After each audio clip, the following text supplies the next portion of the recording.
So for my synovial joint, I chose the elbow joint.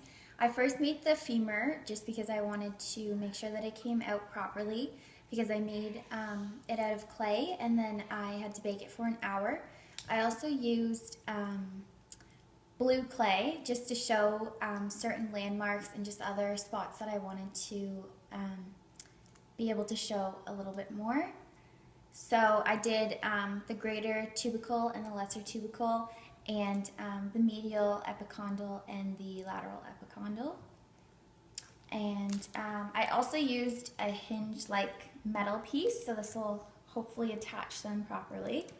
And now I'm going to be starting to make the ulna and the radius. So I just finished making the ulna and the radius. As you can see here, I tried to landmark as best as possible with the grooves and everything. I also put the blue clay on just to make it stand out more. I couldn't make the ulna as predominant as I wanted it to be just because it is clay and it dries, and I wanted it to stick it into the humerus afterwards. And I also added a little hook to help with the movement with flexion and extension. So I still have to label that one. I'm just finishing up labeling the humerus. So I have the head and the greater tubercle. The deltoid, I tried to make it look like the actual bone as much as possible. And I also had to cut off a little bit of the trochlea, however you say it, just because I have to stick the radius and the ulna inside of it, and it was getting a little bit in the way. So I'm just going to finish up labeling this, and then I'm going to label the ulna and the radius, and we'll see how it turns out. So this is my humerus. This is the posterior side, and this is the anterior side. It's the left humerus.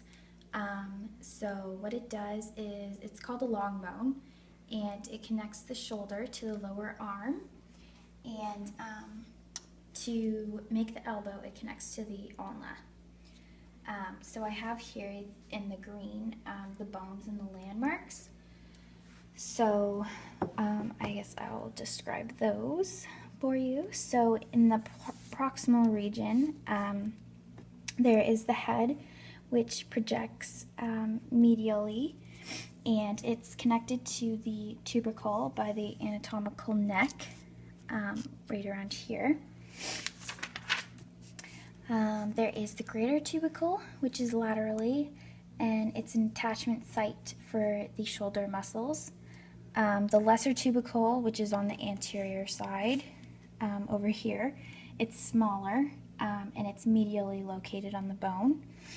So separating them is a long, deep depression, which is the intertubercle groove right here. And at the distal end, there is the 3 depressions. So on the posterior side, we have the lateral and the medial epicondyles. So this is the lateral and this is the medial. They're the 2 projections of the bone, and there also is 3 depressions. So there's the coronoid and the radial and the olecranon fossa. So the olecranon fossa is this deep depression here, and then on the anterior side there's the radial fossa and the coronoid fossa. So on looking at the bone landmarks, there is in the proximal region the head, which projects medially, and it's connected to the 2 tubercles by the anatomical neck, which is around here. So looking at the tubercles, there is the greater tubercle, which is laterally, and it's an attachment site for the shoulder muscles. The lesser tubercle is right here, and it's a lot smaller, and it's medially located on the bone. Separating them is a long, deep depression, which is right here, and that is called the intertubercular groove. And then there is the deltoid tuberosity, and that's another projection, and then parallel to that is the radial groove. At the distal end of the humerus, there are 3 depressions, the coronoid, the radial, and the olecranon fossa. So the olecranon fossa is this deep depression here, and that helps the forearm from doing the movements at the elbow. And then the other 2 are the coronoid fossa and the radial fossa. So there's also on the posterior side the lateral epicondyle and the medial epicondyle, which are another 2 projections of the bone.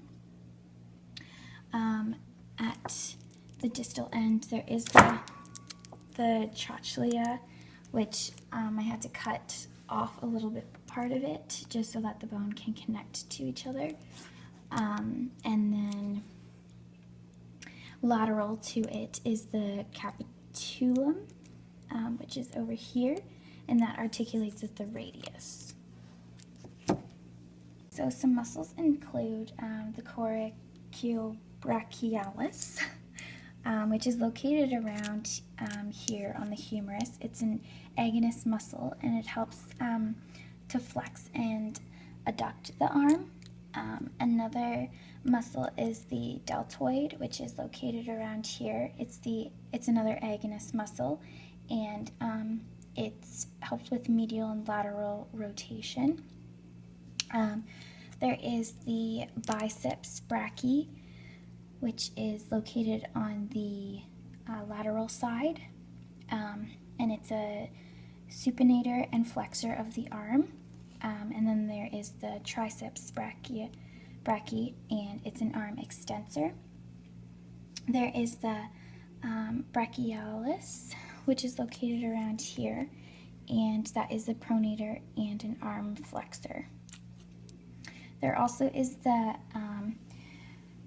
brachiordialis, which is the elbow flexor, and it also runs through into the ulna and the radius.